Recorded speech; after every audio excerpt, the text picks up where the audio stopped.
একটা ট্রাকের সঙ্গে যাত্রীবাহী বাসের মুখোমুখি সংঘর্ষ এবং এই সংঘর্ষে জানা গেছে অসম থেকে বিহারের উদ্দেশ্যে যাচ্ছিল বাসটি। হঠাৎ করে এই দুর্ঘটনা। তবে গভীর রাতে জলপাইগুড়ির ভুটকির হাটে ঘটেছে এই দুর্ঘটনাটি।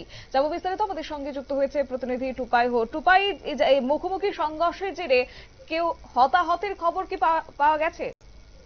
না দেখো, যেটা গভীর রাতে ঘটনা, গতকাল এই বাসটি আসাম থেকে মূলত যারা শ্রমিক তাদের নিয়ে যাচ্ছিল বিহারের ইট ভাটাতে, এবং সেখানে ভুটকিহাটের সামনে শিলিগুড়ির কাছাকাছি এলাকা একটি রয়েছে ভুটকিহাট, সেখানে একটি ট্রাকের সাথে মুখোমুখি সংঘর্ষ হয় এবং বাসের সামনের অংশটা এতটাই ক্ষতিগ্রস্ত হয় সেটা আমরা ছবিতে দেখতে পাচ্ছি। এবং এর ফলে আহত হয়েছে প্রায় 30 জন।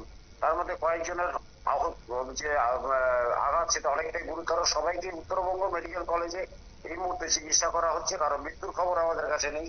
তবে কয়েকজনের আঘাত গুরুতর অবস্থায় থাকায় তাদেরকে বিশেষ ব্যবস্থা নেওয়া হয়েছে এবং রাজ্য স্বাস্থ্য দপ্তরের পক্ষ থেকে এই যে পরিযায়ী শ্রমিক মূলত এরা আসামে, তাদের উপরে মানে বিশেষভাবে নজরদারি করছে এবং সুস্থ হলে তাদের বাড়ি ফেরানোর চেষ্টা করছে।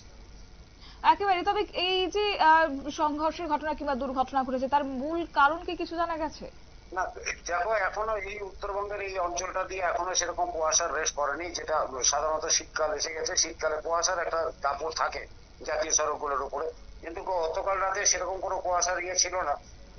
বিপরীত দিক থেকে আসা যে ট্রাকটি, সেটাই হয়তো সম্ভবত তার চালকের কোনো ত্রুটির জন্য বা নিয়ন্ত্রণ করতে না পারার জন্য কিন্তু বাসটির সাথে মুখোমুখি সংঘর্ষ হয়েছে, এমনটাই ধারণা করা হচ্ছে পুলিশ। ধন্যবাদ। আপনারা শুনলেন, অর্থাৎ হঠাৎ করে এই ট্রাকের সঙ্গে যাত্রীবাহী বাসের মুখোমুখি সংঘর্ষ এবং ইতিমধ্যে একাধিক মানুষ আহত হওয়ার খবর পাওয়া গেছে। তাদেরকে প্রত্যেককেই হাসপাতালে নিয়ে যাওয়া হয়েছে, সেখানে চিকিৎসা চলছে তাদের। নিয়ে নিচ্ছি ছোট্ট একটি বিজ্ঞাপন বিরতির, সঙ্গে থাকুন।